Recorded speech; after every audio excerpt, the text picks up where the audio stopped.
Hello बच्चों। आज की क्लास में हम सीखेंगे sum, count, sum if and count if. तो सम और काउंट हमारे एक्सेल की सबसे बेसिक, सबसे इजी फार्मूलाज होते हैं। बी श्योर कि जब भी हम एक्सेल सीखते हैं तो ये दो फार्मूलेज तो हमें सबसे पहले आने ही चाहिए। तो ये हमने एक डमी डेटा लिया है जहाँ पे हमारे पास कंट्रीज, कॉन्टिनेंट, उनकी पॉपुलेशन और उनकी जीडीपी है। तो हम अपने सम काउंट इसी फार्मूला पे ट्राई करेंगे। तो हम स्टार्ट करेंगे सम फार्मूला से। आप किसी भी सेल पे आए, जैसा कि हमने लास्ट क्लास में बताया था। आप यहाँ पे C18 आपको यहाँ पे इसका दिख रहा होगा एड्रेस क्या है। अब अगर हमें यहाँ पे इन सब का सम चाहिए तो हम यहाँ पे, जैसा कि हमने पहले बताया था, जब भी हम कोई फार्मूला स्टार्ट करते हैं हम हमेशा लगाते हैं इज इक्वल टू, और अब हम यहाँ पे सम के लिए सिंपल सम लगाएंगे, ब्रैकेट स्टार्ट करेंगे। अगर आप नीचे देखेंगे तो यहाँ पे नंबर 1, नंबर 2, नंबर 3 आ जाएगा। तो अभी हमें यहाँ पे इस पर क्लिक करना है जिसका भी हमें सेम चाहिए। अब इसके अलग अलग तरीके हैं जिस पे हम एक एक करके जाएंगे। तो सबसे पहले हम C2 को सेलेक्ट करते हैं। हमने कॉमा लगाया, C3 comma C4 comma C5। आप देखेंगे यहाँ पे इन सब का सम होता जाएगा। अब हम ब्रैकेट को बंद करेंगे, एंटर दबाएंगे, तो यहाँ पे इन चारों का सम आ गया, चाइना, इंडिया, यूनाइटेड स्टेट्स और इंडोनेशिया का। जब आप यहाँ पे आते हैं, अगर आप यहाँ पे क्लिक करेंगे तो आपको यहाँ पे दिखेगा कि ये चारों सेलेक्टेड है। नाउ पहला क्वेश्चन जो हमारे दिमाग में आएगा कि ये 4 थे या 10 थे तो ठीक है, पर क्या हुआ अगर हमें ये ऐसे 10 यहाँ पे करने हैं सम। तो अभी हम हर एक पे क्लिक करके अगर यहाँ सम करते जाएंगे तो उसमें टाइम भी बहुत लगेगा और उसमें गलती होने के चांस भी बहुत ज़्यादा है। तो अब हम इसे डिलीट करते हैं। इसका दूसरा तरीका है, हम यहाँ पे वापस से सम लिखते हैं और इस बार एक एक करके क्लिक करने के बजाय हम पूरी रेंज को सेलेक्ट कर लेते हैं। तो हम C2 पे आए, लेफ्ट बटन को हमने प्रेस किए रखा और अब हम यहाँ पे सेलेक्ट कर लेंगे। तो आप नीचे देखेंगे यहाँ पे ये पूरी रेंज आ रही है C2 से C10 तक। तो आपको जो भी रेंज चाहिए उस रेंज तक यहाँ पे लाइए, ब्रैकेट बंद, एंटर। अगर आप ब्रैकेट बंद किए बिना एंटर दबाएंगे तो भी एक्सेल अपने आप ले लेगा, बट फार्मूला बाय डिफ़ॉल्ट जहाँ पे भी कर्ली ब्रेसेस आपके स्टार्ट होती है वहाँ पे वो हमेशा एंड होती है। हमने एंटर दबाया, ये अब आपकी पॉपुलेशन पूरी यहाँ पे आ गई। तो यहाँ पे आप देखेंगे ये सीधे C2 से C16 तक का सम है। अभी मान लीजिए आपको C2 से C10 तक का लेना था, आप यहीं पे बाय डिफ़ॉल्ट 16 की बजाय 10 लिख देंगे। आप देखेंगे ये रेंज अपने आप एडजस्ट हो गई है। अब ये C2 से C10 का सम आ गया है, ये हमारा सम आ गया। अब हम आते हैं काउंट पे। तो यहाँ पे हमने सम कर लिया, पर ये एक्चुअली में कितनी एंट्रीज का सम है अगर हमें वो करना है। तो काउंट के लिए again formula is equal to count, select किया जैसे कि हमने पहले कहा, या तो हम सीधे लिख देंगे या हम सेलेक्ट कर लेंगे माउस से।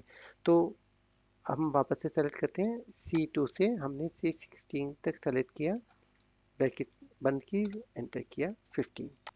दैट मीन्स कि यहाँ पे 15 एंट्रीज हैं टोटल। अगर आप इन सबको सेलेक्ट करेंगे और एक्सेल में यहाँ पे सबसे नीचे देखेंगे तो एक्सेल बाय डिफ़ॉल्ट अगर आप देखेंगे तो यहाँ पे आपको एवरेज काउंट, हम वापस सेलेक्ट करते हैं, तो यहाँ पे एक्सेल आपको बाय डिफ़ॉल्ट इनका एवरेज काउंट, मिनिमम वैल्यू कितना है, मैक्सिमम कितना है, सम कितना है, यहाँ पे दे सकता है।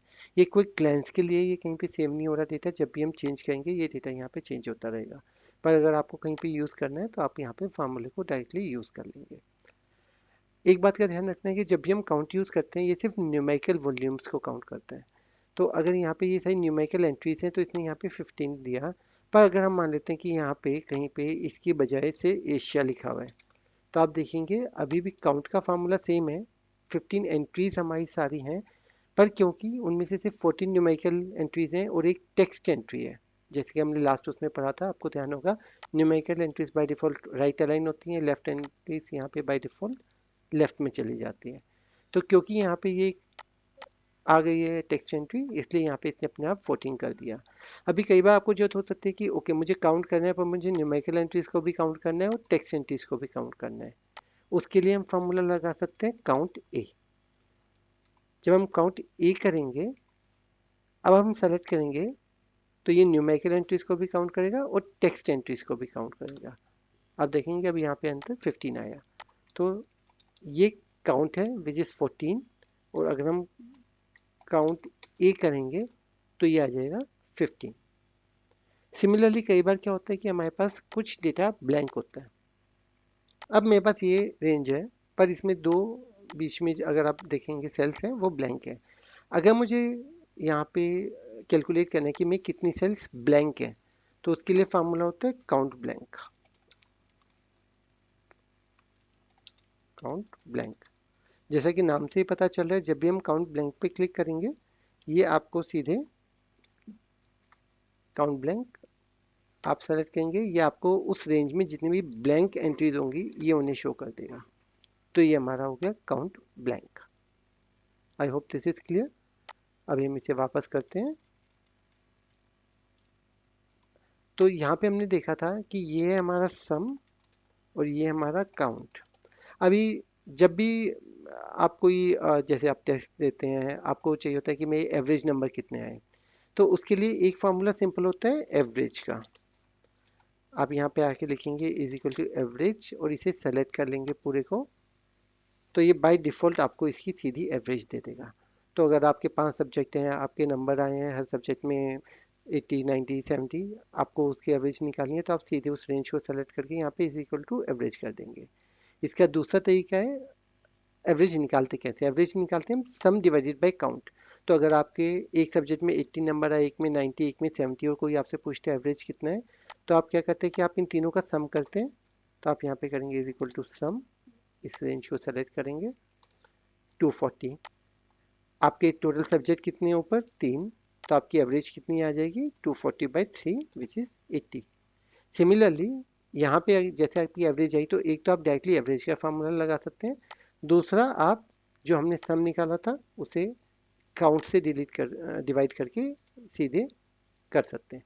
आप देखेंगे इन दोनों में सेम वैल्यू आ रही है। अभी यहाँ पे लास्ट में 0.9 आ रहा है, इसके लिए आप क्या कर सकते हैं, यहाँ पे क्लिक करके ये जो 2 बटन आपको दिखेंगे नंबर वाली सीरीज में, आप इन्हें कर सकते हैं।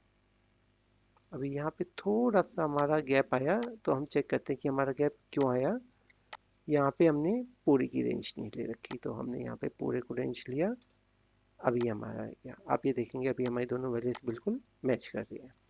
अगर आपको ये पॉइंट्स में नहीं चाहिए, डेसिमल को आपको हटाना है, राउंड ऑफ करना है, यहाँ से आप इंक्रीज डेसिमल और यहाँ से आप डिक्रीज डेसिमल कर सकते हैं। हमने इसे कम कर दिया, अभी हमारी सीधे यहाँ पे एवरेज आ गई। ये हो गया हमारा सम, काउंट और एवरेज। अभी हम आते हैं सम इफ पे।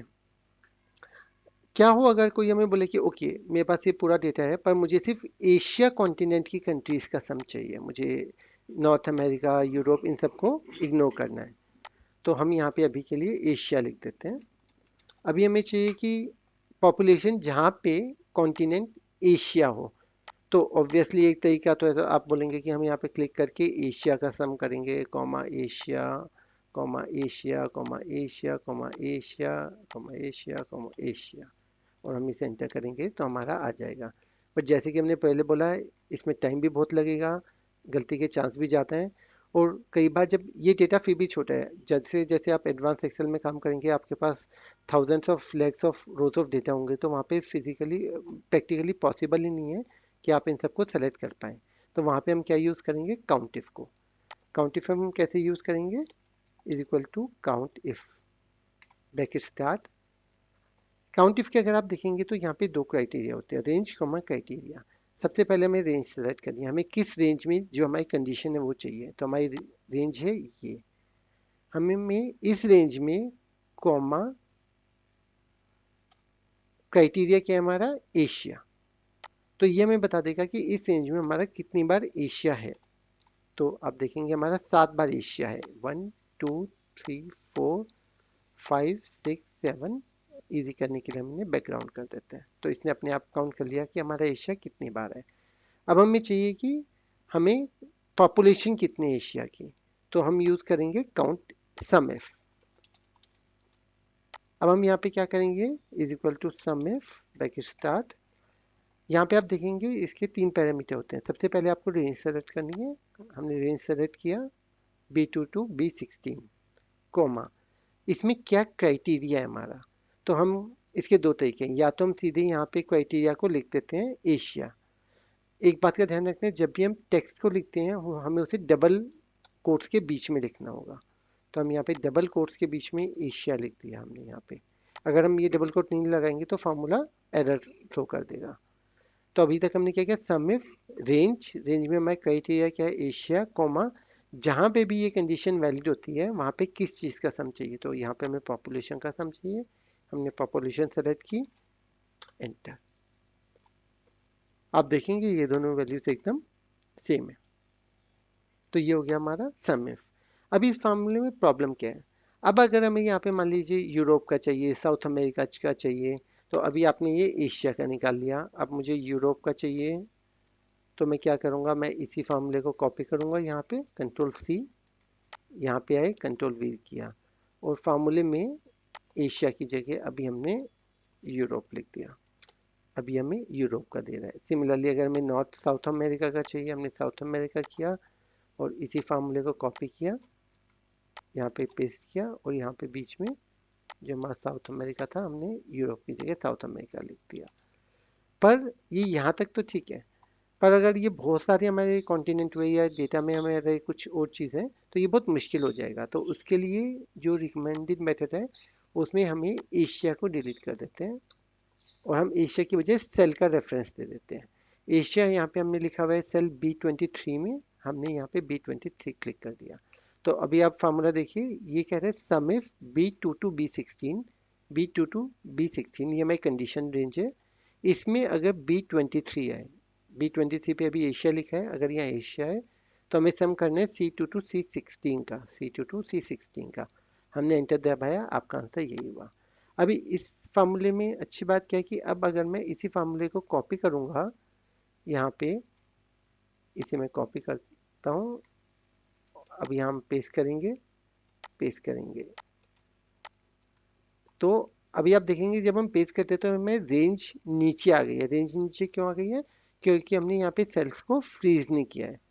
हम नेक्स्ट टॉपिक पे एक बार आपको सेल्फ फ्रीज करना सिखाएंगे ताकि इस पे कंफ्यूजन ना हो, पर अभी के लिए हम इस रेंज को सही कर लेते हैं। तो हम वापस से इस रेंज को B22 B16 और यहाँ पे C22 C16 किया, यूरोप। अभी ये गलत क्यों है, क्योंकि यहाँ पे यूरोप की स्पेलिंग गलत है। तो जैसे हम यहाँ पे यूरोप की स्पेलिंग सही कर देंगे आपका डेटा अपने आप आ जाएगा। अब यहाँ पे साउथ अमेरिका, यहाँ पे भी हमने डेटा को सेलेक्ट किया, रेंज को यहाँ पे सही किया, एंटर दबाया, ये हमारा साउथ अमेरिका आ गया।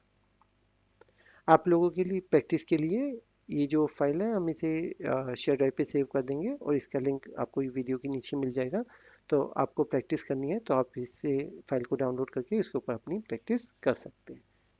क्विकली वापस एक एग्जांपल लेते हुए, अगर मेरा क्वेश्चन है कि ओके मुझे चाहिए से अफ्रीका की टोटल जीडीपी कितनी है, तो हम क्या करेंगे, हम यहाँ पे अफ्रीका लिखेंगे, यहाँ पे हम इज इक्वल टू, क्योंकि हमें कंडीशनल सम करना है तो हम यहाँ पे क्या यूज़ करेंगे, sum if is equal to sum if. एक बात का ध्यान है कि इसमें लोअर कैप से और अपर कैप से फ़र्क नहीं पड़ता, तो आप फार्मूला को चाहे लोअर कैप में लिखिए चाहे अपर में, उसे अपने आप सही उसमें चेंज कर देगा, उसके ऊपर ध्यान देने की जरूरत नहीं है।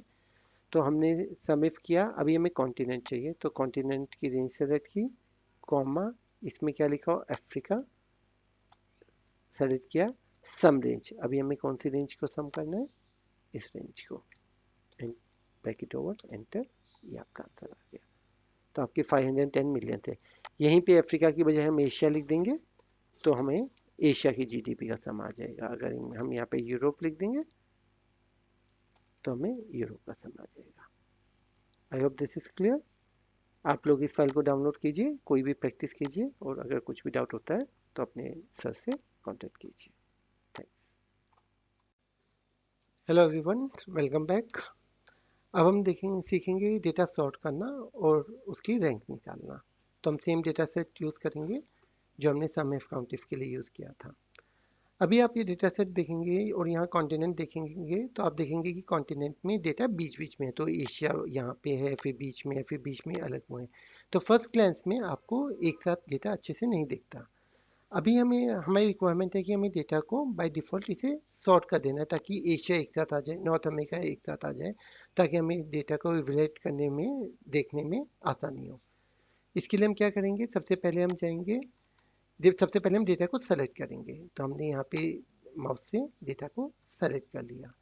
सेलेक्ट करके हम जाएंगे, आप ऊपर देखेंगे कि बाद में डेटा डेटा में हम जाएंगे, सबसे पहले हम डेटा में हमें सॉर्ट पे हमने ये सिलेक्शन किया, तो हमने वापस से डेटा को सेलेक्ट किया, डेटा पे गए, अब हम आगे सॉर्ट पे।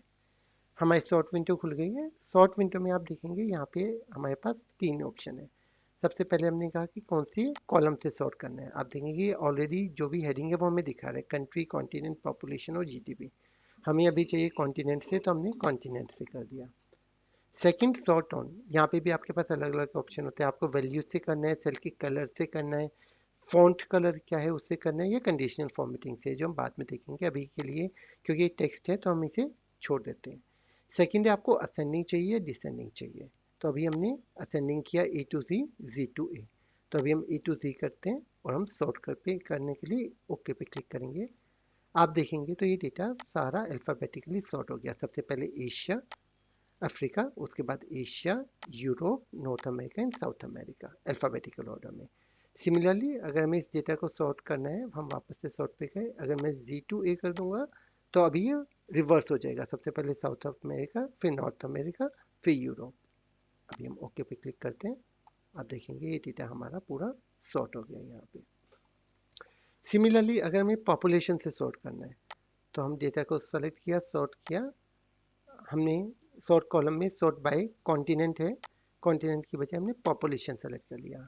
हमें चाहिए लार्जेस्ट टू स्मॉलेस्ट, ओके किया। आप देखेंगे सबसे हाईएस्ट पॉपुलेशन वाली कंट्री सबसे ऊपर आ गई, लोवेस्ट वाली नीचे आ गई। पर प्रॉब्लम क्या हुई, हमारा कॉन्टिनेंट वापस से बिगड़ गया, क्योंकि इसने पॉपुलेशन से सॉर्ट किया, पर अब कॉन्टिनेंट हमारा वापस से, क्योंकि टॉप 2 पॉपुलेशन वाली कंट्रीज चाइना और इंडिया तो टॉप पे आ गई, पर उसके बाद नॉर्थ अमेरिका में यूनाइटेड स्टेट्स आ गई। अभी हमारी रिक्वायरमेंट है कि हमें सेम कॉन्टिनेंट में पॉपुलेशन का डिस्ट्रीब्यूशन चाहिए, तो हमें मल्टीपल सॉर्ट क्राइटेरिया यूज़ करने हैं। हमने इसे सेलेक्ट किया, वापस से डेटा को सॉर्ट पे गए। हमारी पहली कंडीशन है कि हमें कॉन्टिनेंट से सॉर्ट करना है, तो हमने यहाँ पे सॉर्ट बाय कॉन्टिनेंट किया, A to Z। आप यहाँ देखेंगे, आप ऐड लेवल लिखा हुआ है प्लस, तो हमने ऐड लेवल पे क्लिक किया, then by. So our first criteria is continent and our second criteria is population, and population is not smallest to largest, we need की highest सबसे पहले हो, slowest उसके बाद पे हो। अब हम सॉर्ट करेंगे। अब आप देखेंगे कि ऑल्दो हमारे चाइना और इंडिया की पॉपुलेशन सबसे ज़्यादा थी, पर इसने फर्स्ट प्रेफरेंस दिया अफ्रीका को, क्योंकि अफ्रीका के सबसे पहले हमने कंडीशन दिया था, अफ्रीका में सेकेंड कंडीशन हमारी पॉपुलेशन की। तो इसने अफ्रीका में सबसे हाईएस्ट कंट्री पॉपुलेशन वाली South Africa, Tanzania and then Kenya आया। सेकेंड फिर इसने एशिया को किया, फिर एशिया, देन एशिया, यहाँ पे एशिया की एक ही कंट्री, यूरोप की 2 ही कंट्री है तो इटली और स्पेन को कन्वर्ट कर दिया। सिमिलरली हमें जितनी भी यहाँ पे कंडीशन चाहिए हम दे सकते हैं। अगर आपको चाहिए कि ओके मुझे पहले कॉन्टिनेंट से चाहिए, फिर पॉपुलेशन से चाहिए, फिर जीडीपी से चाहिए, तो हम डेटा को सेलेक्ट करेंगे, सॉर्ट पे जाएंगे। आपकी पहली 2 कंडीशन यहाँ पे ऑलरेडी सेलेक्टेड हैं क्योंकि हमने किया हुआ है। तो sort by continent, then by population, add level पे क्लिक किया, ये नीचे। अब आप देखेंगे ये इन दोनों के बीच में आ गया, पर हमें बीच में नहीं चाहिए, हमें ये थर्ड कंडीशन चाहिए। तो आप यहाँ देखेंगे यहाँ पे 2 एरोज बने हुए हैं, up arrow and down arrow. तो हम इस कंडीशन को डाउन एरो पे क्लिक करते हैं। अब ये तीसरे नंबर पे आ गई। तो सबसे पहले continent, then population, then GDP. GDP भी again smallest to largest, largest to smallest. अब आप देखेंगे तो अगर हम एग्जांपल देखते हैं, यहाँ अफ्रीका में आप जीडीपी देखेंगे 61-31। अभी यहाँ पे हमें ज़्यादा फर्क नज़र नहीं आएगा क्योंकि बाई पॉपुलेशन ही सेम है। अगर हम 2 कंट्रीज़ की पॉपुलेशन सेम कर देते हैं तो यहाँ पे आप देखेंगे अब हमने अफ्रीका और तंजानिया की पॉपुलेशन सेम कर दी है, तंजानिया और कीनिया की पॉपुलेशन। तो अब हम डेटा को सेलेक्ट करेंगे, सॉर्ट पे जाएंगे, वापस से first condition is continent, second condition is population, third country is GDP. तो इस केस में हमारा कीनिया तंजानिया से ऊपर आना चाहिए, राइट। अब हम ओके पे क्लिक करेंगे और आप देखेंगे कि क्योंकि हमारी कीनिया की जीडीपी ज़्यादा थी इसलिए कीनिया ऊपर आ गया और तंजानिया नीचे आ गया। वापस आते हुए सिमिलरली अगर आपको इसे कॉन्टिनेंट से सॉर्ट नहीं करना, कंट्री से सॉर्ट करना है, तो आप अगेन सेलेक्ट करेंगे, जो भी आपकी रिक्वायरमेंट है आप उसे कर देंगे। अभी इस केस में हमने यहाँ पे कॉन्टिनेंट की बजाय कंट्री कर दिया।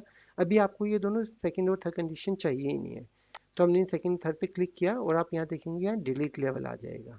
अब हम डिलीट लेवल पे क्लिक करेंगे, वापस से सेलेक्ट करेंगे, सेकंड कंडीशन को भी डिलीट लेवल कर देंगे। तो अब हमारे पास सिर्फ एक कंडीशन है कंट्री, हमने ओके किया। आप देखेंगे ये पूरा अल्फ़ाबेटिकल ऑर्डर में हमारी कंट्री सेलेक्ट हो गई। तो ये हमारा सॉर्टिंग। अब हम आते हैं रैंक पे। सो सपोज आपको अपनी कंट्रीज को रैंक करना है पॉपुलेशन के हिसाब से। तो हम क्या करेंगे, जैसा कि हमने पहले अभी सीखा, हमने डेटा को सेलेक्ट किया हुआ है, हम सॉर्ट पे गए, पॉपुलेशन पे गए, हाईएस्ट टू लोवेस्ट किया, लार्जेस्ट टू स्मॉलेस्ट, ओके किया, आपकी कंडीशन यहाँ पे रैंकिंग आ गई। तो रैंक करने के लिए एक सिंपल तरीका है, मैं यहाँ पे रैंक लिखूंगा और यहाँ पे 1 2 3 4 5 6 नीचे तक जाता रहूँगा। अगेन इसके वो तरीके हैं, आपको इतना आगे तक लिखने की जरूरत नहीं है। आप सिर्फ 1 और 2 दोनों सेल्स को सेलेक्ट करके आप यहाँ पे ये छोटा सा ब्राउन देख रहे हैं, एकदम राइट में यहाँ पे ब्राउन आएगा, आप इस पर डबल क्लिक कर दीजिए। जैसे हम यहाँ पे इस स्क्वायर पे डबल क्लिक करेंगे, ये अपने आप इसे नीचे तक ले जाएगा। तो बाय डिफ़ॉल्ट आपका आ गया। दूसरा तरीका है, हमने यहाँ पे रैंक 1 लिखा हुआ है, मैं यहाँ पे सेल पे आके इज इक्वल टू जो हमारा सेल है +1 कर दूंगा। तो ये बाय डिफ़ॉल्ट 2 आ गया। और मैं इसे कॉपी करके अगर मैं इसे नीचे तक पेस्ट कर दूँ बाकी सेल में, तो ये आप देखेंगे हर एक में ये ऊपर वाला जो सेल है उससे +1 हो रहा है। तो यहाँ पे भी आपकी रैंक आ गई, आप जैसे मर्जी रैंक निकाल सकते हैं। पर क्या होगी अगर मैं बिना सॉर्ट किए रैंक निकाल रहा हूँ, तो अगर मैं इस डेटा को वापस से अपने अनसॉर्टेड वे में डाल देता हूँ, अगर मैं इसे कंट्री से सेलेक्ट सॉर्ट कर देते हैं हम। अब हमारा डेटा कंट्री से सॉर्टेड है, पॉपुलेशन आगे पीछे। अब आप अपना रैंक 1 2 3 4 यूज़ नहीं कर सकते, राइट। तो क्योंकि अभी हमारी सबसे ज़्यादा पॉपुलेशन वाली कंट्री है एशिया, तो मुझे रैंक यहाँ पे 1 लाना है, यहाँ पे 2 लाना है। अब हम +1 वाला फार्मूला भी यूज़ नहीं कर सकते, 1 2 3 4 भी यूज़ नहीं कर सकते। तो एक्सेल ने इसे इजी बनाने के लिए बाय डिफ़ॉल्ट एक रैंक डॉट एवरेज का फार्मूला दिया हुआ है। पुराने एक्सेल के वर्जन से उनमें रैंक यूज़ होता था। आप ये जो स्मॉल आइकन देखेंगे जहाँ पे ये येलो आइकन डला हुआ है, ये फार्मूलेज वो हैं जो एक्सेल के पुराने वर्जन्स में यूज़ होते थे, पर बैकवर्ड कंपैटिबिलिटी के लिए अभी भी इन्होंने रखे हुए हैं, पर इट्स नॉट रिकमेंडेड कि आप ये यूज़ करें। अब रैंक रिप्लेस हो गया रैंक डॉट एवरेज से। तो हमने रैंक डॉट एवीजी लिखा, एवीजी एवरेज पैकेज स्टार्ट। अब ये पूछेगा कि आपको किसके एवरेज चाहिए, हमें चाहिए यहाँ पॉपुलेशन की, नंबर लिखा हुआ है तो हम यहाँ पे सीधे पॉपुलेशन को सेलेक्ट करेंगे। हमने पॉपुलेशन को सेलेक्ट किया, रेफरेंस, किसके रेफरेंस में रैंक निकालनी है, तो हमें रैंक पूरा एरिया जो हमारा ये पूरी लिस्ट है इसे सेलेक्ट किया, इसे फ्रीज कर दिया। फ्रीज अनफ्रीज के लिए हमने एक अलग वीडियो बनाया हुआ है जिसमें आपको फ्रीज अनफ्रीज डॉलर वैल्यू कैसे यूज़ करते हैं, तो आपको कोई भी डाउट हो तो आप उसे जाके देख सकते हैं। तो यहाँ पर हमने डेटा को सेलेक्ट किया, तो हमने कहा C2 की रेंज रैंक चाहिए हमें C2 से C6 की रेंज में। अब ये कह रहा है कि हमें ये असेंडिंग में चाहिए या डिसेंडिंग में चाहिए। अंतर क्या है, कई चीज़ें होती हैं जहाँ पे आपकी रैंक, जैसे आपके मार्क्स आते हैं, तो आपके मार्क्स आए तो आपके हाईएस्ट बेटर, तो आपकी रैंक डिसेंडिंग में होनी चाहिए। जितना मेरे मार्क्स ज़्यादा होंगे उतनी मेरी रैंक अच्छी होगी। तो इस केस में हम ये, अगर इसका उल्टा है, कुछ चीज़ें होंगी जहाँ पे आपका छोटा जो आपका नंबर है वो बेटर होगा। फॉर एग्जांपल सपोज आपको बताने की हर स्टूडेंट की कितनी एरर्स हैं, तो ऑब्वियसली जिसकी सबसे कम एरर होंगी उसकी रैंक सबसे ज़्यादा होगी, तो वहाँ पे हम असेंडिंग को यूज़ करेंगे। ये पॉपुलेशन का रहता है, हाइयर को हमें ज़्यादा रैंक देनी है, हाइयर के लिए हम डिसेंडिंग यूज़ करेंगे, तो हम कोमा 0 यहाँ पे पुट कर देंगे। ब्रैकेट ओवर किया, हमने यहाँ पे लिखा, तो इसने हमें साउथ अमेरिका ब्राज़ील की रैंक दे दिया 6। हमने वापस से यहाँ पे डबल क्लिक किया, आप देखेंगे आपकी पूरी रैंक आ गई है यहाँ पे। तो बाय डिफ़ॉल्ट आपकी फर्स्ट रैंक यहाँ पे चाइना की आ गई है, सेकंड रैंक इंडिया की आ गई है। तो आपको डेटा को सॉर्ट नहीं करना पड़ा, आपने डेटा पे सीधे सेलेक्ट किया और आपने रैंक का लगा दिया। इसी पे अगर मैं 0 की बजाय 1 लगा देता हूँ, so let's say we are saying कि 1 इज़ बेटर, आप देखेंगे यहाँ पे अब हमने यहाँ पे जो 0 था इसकी बजाय हमने 1 डाल दिया है। अब ये क्या करेगा, ये लोअर इज बेटर बोलेगा, हम बोल रहे हैं जितनी रैंक कम है उतना अच्छा है। अब हम इसे सेलेक्ट कर रहे हैं, यहाँ पे कर रहे हैं। अब आप देखेंगे स्पेन जिसका सबसे कम पॉपुलेशन है, यहाँ पे उसकी रैंक 1 आ गई, और चाइना जिसकी सबसे ज़्यादा पॉपुलेशन थी उसकी रैंक 15 आ गई। ओके, सो नेक्स्ट क्वेश्चन है क्या होगा कि अगर दो कंट्रीज की रैंक सेम होगी बिल्कुल, अगर दो कंट्रीज़ की पॉपुलेशन या नंबर्स कोई भी चीज़ है हमारी सेम आती है तो क्या होगा। अगर हम इसे सेलेक्ट करते हैं स्पेन को और हम स्पेन और साउथ कोरिया की रैंक को सेम कर देते हैं तो आप देखेंगे इसने दोनों की रैंक को 1.5 दे दिया। यहाँ पे इसने क्या किया, क्योंकि एक की रैंक 1 आनी चाहिए थी और एक की रैंक 2 आनी चाहिए थी, तो इसने दोनों को रैंक को 1 और 2 की बजाय दोनों की रैंक को 1.5 दे दिया। कुछ सिनेरियोज में ये सही हो सकता है, पर हमारे सिनेरियो में ये सही नहीं हो सकता क्योंकि हम 1.5 रैंक नहीं बोलते। तो हम यहाँ पे इसके लिए क्या कर सकते हैं, हम यहाँ पे सिंपल रैंक का फॉर्मूला जो हमने पहले डिस्कस किया था बैकवर्ड कंपैटिबिलिटी के लिए है, उसे यूज़ कर सकते हैं। तो हमने रैंक को सेलेक्ट किया, सेम हमने सबसे पहले पॉपुलेशन सेलेक्ट किया, उसके बाद हमने रेफरेंस सेलेक्ट किया और उसके बाद हमने इसका ऑर्डर सेलेक्ट किया, डिसेंडिंग या असेंडिंग। यहाँ पे 0 है तो हमने सेलेक्ट किया और अब हम इसे ड्रैग करते हैं। अब आप देखेंगे यहाँ पे इसने दोनों की रैंक को, यहाँ पे हमने डेटा को फ्रीज करना भूल गए हैं तो इस चीज़ का हमेशा ध्यान रखिए। अगर आप डेटा को फ्रीज नहीं करेंगे तो जब हम यहाँ पे नीचे आते हैं तो आप देखेंगे रेंज बहुत गलत आ गई है, हमारी रेंज यहाँ पे चेंज नहीं होनी चाहिए। तो हम यहाँ पे C2 to C16 को फ्रीज कर देंगे। फ्रीज करने के लिए शॉर्टकट जैसे कि हमने दूसरे वीडियो में बताया F4, आप यहाँ पे क्लिक करें, F4 दबाएं, आप देखेंगे अपने आप $2 वैल्यू आ गई कि C भी फ्रीज हो गया, 2 भी फ्रीज हो गया, या मैनुअली आप दोनों से पहले डॉलर वैल्यू लगा दें तो भी ये फ्रीज हो जाएगा। जो भी आपको इजी लगता है आप उसे सेलेक्ट करें। अब इस फार्मूले को क्लिक करके हमने नीचे तक ड्रैग किया, आप देखेंगे दोनों की रैंक 14 आ गई है। तो अभी हम इजी रखने के लिए क्या करते हैं, हम चाइना की पॉपुलेशन को कोलंबिया से मैच कर देते हैं। ऑल्दो चाइना कोलंबिया कभी चाइना के करीब आ नहीं पाएगा, पर अब आप देखेंगे तो यहाँ पे इसने दोनों की रैंक को 1-1 दे दिया क्योंकि यहाँ पे इन दोनों की पॉपुलेशन एकदम सेम हो गई। बट जो नेक्स्ट कंट्री है इंडिया, वो सेकेंड नहीं आएगी, वो अभी भी थर्ड ही आएगी, क्योंकि दो कंट्रीज जिनकी टॉप पॉपुलेशन है उन दोनों की रैंक फर्स्ट है। तो अभी हमारी सेकंड रैंक किसी को नहीं मिली, सीधी हमारी थर्ड रैंक इंडिया की आ गई और थर्ड के बाद हमारी फोर्थ रैंक, फिफ्थ रैंक और बाकी हमारी रैंक चलती रही। तो डिपेंडिंग ऑन कि आपकी रिक्वायरमेंट क्या है, आप रैंक को या रैंक डॉट एवरेज को अपने हिसाब से यूज़ कर सकते हैं। Okay, thank you so much. Welcome back बच्चों। आज हम आपको सिखाएंगे रैंडम डेटा जनरेट करना। एट टाइम्स प्रैक्टिस करने के लिए या किसी और रिक्वायरमेंट की वजह से आपको कई बार एक लार्ज डेटा सेट चाहिए होता है रैंडम नंबर्स का। अभी उसका एक तरीका तो ऑब्वियसली कि हम यहाँ पे टाइप करते रहें रैंडम डेटा, पर ये 10-20 एंट्रीज के लिए ठीक है, पर अगर आपको थाउजेंड्स में या लैक्स में वैल्यूज चाहिए तो आप इसे मैनुअली एंटर नहीं कर सकते। उसके लिए थैंकफुली एक्सेल ने एक इनबिल्ट फंक्शन दिया है जिसका नाम है रैंडम। तो हम यहाँ पे किसी भी सेल पे जाएंगे और यहाँ पे इज इक्वल टू RAND लिखेंगे। RAND is a short form for random, bracket start bracket end, बीच में हमें कुछ नहीं लिखना है। हमने एंटर किया, आप देखेंगे यहाँ पे एक नंबर आ गया है रैंडम। आप इसी नंबर को सेलेक्ट करके या तो इसे नीचे तक ड्रैग कर दीजिए या इसे कॉपी कीजिए Ctrl+C दबा के। अब यहाँ पे मुझे चाहिए मैं उतना सेलेक्ट करता हूँ और Ctrl+V जो पेस्ट का शॉर्टकट है वो करता हूँ। तो आप देखेंगे यहाँ पे पूरा डेटा रैंडमली आ गया है। अभी रैंडम फार्मूले में एक खास बात है, आप एक्सेल में कोई भी चेंज करेंगे ये डेटा अपने आप चेंज होता रहेगा हर बार। तो अगर हम किसी और सेल पे कुछ और लिखते हैं तो आप देखेंगे हर बार जब भी मैं कुछ प्रेस कर रहा हूँ ये डेटा चेंज हो रहा है। या अगर आपको टेस्ट करना है तो आप F9 को बार बार प्रेस कर सकते हो, ये डेटा यहाँ पे चेंज होता रहेगा। अगर हमें इसे होने से रोकना है तो हमें क्या करना पड़ेगा कि इस फार्मूले को हमें एज अ वैल्यूज सेलेक्ट करना पड़ेगा। तो हम क्या करेंगे, हम सबसे पहले कॉलम ए को सेलेक्ट करेंगे। तो हम यहाँ पे कॉलम ए पे आए, आप देखेंगे यहाँ एरो का साइन चेंज हो गया है। हमने कॉलम ए को सेलेक्ट किया, Ctrl+C कॉपी किया। आप होम में ऊपर देखेंगे यहाँ पे पेस्ट का ऑप्शन है, हम होम टैब पे पेस्ट में आए। पेस्ट पे जो स्मॉल एरो है हमने इसके ऊपर क्लिक किया, पेस्ट वैल्यूज़ में यहाँ पे वैल्यूज़ का ऑप्शन मिलेगा आपको, इसके ऊपर क्लिक किया। आप देखेंगे अब यहाँ पे फार्मूलेस की बजाय ये नंबर हो गया है। तो अब आप कोई भी चेंज करेंगे तो अब वो चेंज नहीं होगा। अगर आप यहाँ देखेंगे यहाँ पे जो नंबर्स हैं ये डेसिमल में है, पर व्हाट इफ़ कि हमें ये नंबर डेसिमल में होने के बजाय हमें होल नंबर्स चाहिए यहाँ पे कंप्लीट। तो हम यहाँ पे करते हैं राउंड होल नंबर्स। अभी एज्यूम आपको नंबर चाहिए 0 से 100 के बीच में, तो हम यहाँ पे क्या करेंगे, is equal to rand into 100 कर देंगे।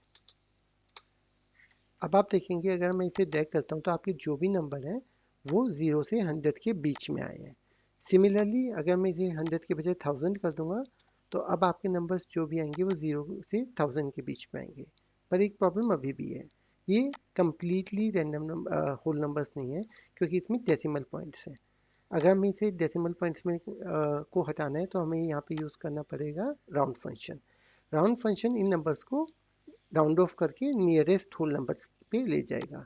तो राउंड के लिए अगर आप देखेंगे आप फार्मूले में हम रेंज से पहले लिखते हैं is equal to round bracket start.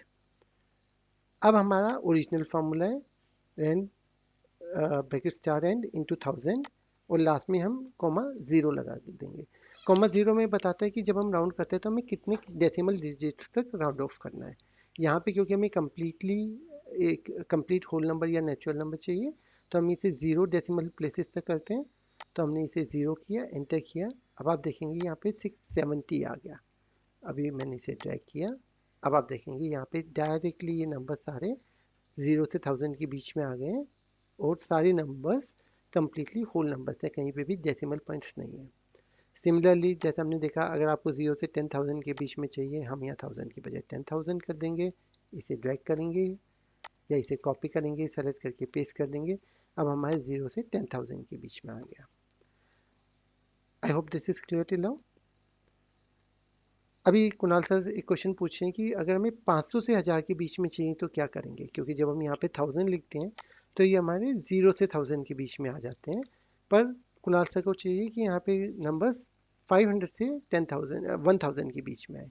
तो उसके लिए भी हमारे पास एक सिंपल फार्मूला है रेंट बिटवीन।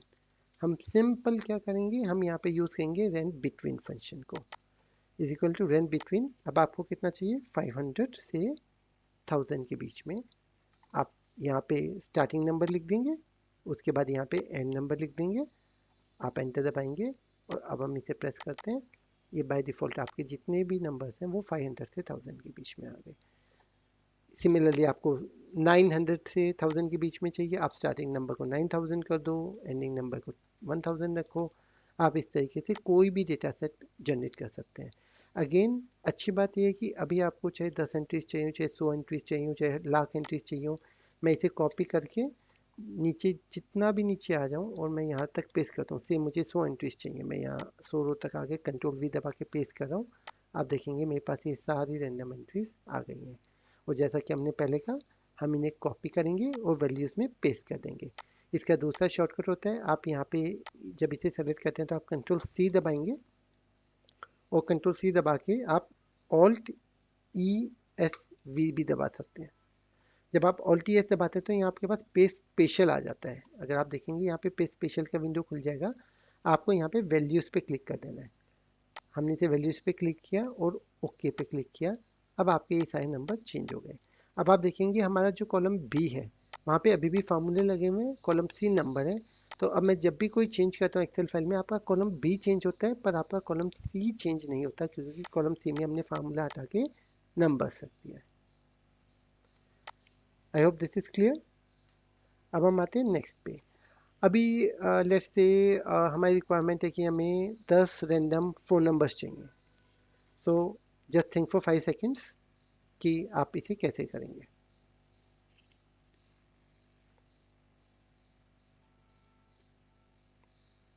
ओके तो अगर हमें रैंडम नंबर्स जनरेट करने हैं तो रैंडम नंबर्स हमें पता है कि नॉर्मली इंडिया में से 6 या 7 से स्टार्ट होती है, 9 तक चलती है, 10 डिजिट्स के फ़ोन नंबर होते हैं और इंडिया का हमारा कोड आ जाता है +91।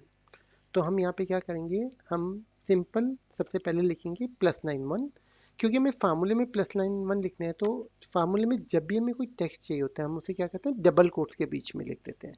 तो हम यहाँ पे is equal to double quotes के बीच में हमने +91 लिख दिया और मैंने डबल कोट्स को बंद कर दिया। अब आप देखेंगे हमारा फार्मूला बोल रहा है is equal to double quote start +91 double quote end. यहाँ पे आपको +91 लिखा हुआ मिल जाएगा। इसके बाद हमें क्या चाहिए, साथ में एक 10 डिजिट का फ़ोन नंबर जो 6 से स्टार्ट होता हो और 9 तक चलता हो। तो हम यहाँ पे लिख देंगे एंड, एम्परसेंड का साइन दिया हमने यहाँ पे एंड। अब हम यहाँ पे यूज़ करेंगे रेंट बिटवीन। रैंक बिटवीन, अभी ये मेरा नंबर है, पहला नंबर है मेरा 6 एंड 9 टाइम्स 0, 1 2 3 4 5 6 7 8 9। सो ये मेरा स्टार्टिंग नंबर है, मैंने 6 की सीरीज से एज्यूम किया कि नंबर स्टार्ट होते हैं, और मेरा लास्ट नंबर है 1 2 3 4 5 6 7 8 9 10, 10 टाइम्स 9, और मैंने इसे एंटर किया। तो अब आप देखेंगे यहाँ पे नंबर, आपका फॉर्मूला क्या बोल रहा है, +91 जो कि हमने यहाँ पे लिखा, ये स्टैटिक नंबर है, ये कभी चेंज नहीं होगा। एंड रेंज बिटवीन 6 9 टाइम्स 0 से 10 9 टाइम्स 0 तक। और आप इस फार्मूले को जितने भी आपको नंबर चाहिए आप वहाँ तक टैग कर दो, और आपके पास यूनिक रैंडम मोबाइल नंबर आ गए। तो आपको कोई भी रैंडम डेटा चाहिए आप यहाँ से डायरेक्टली ले सकते हैं।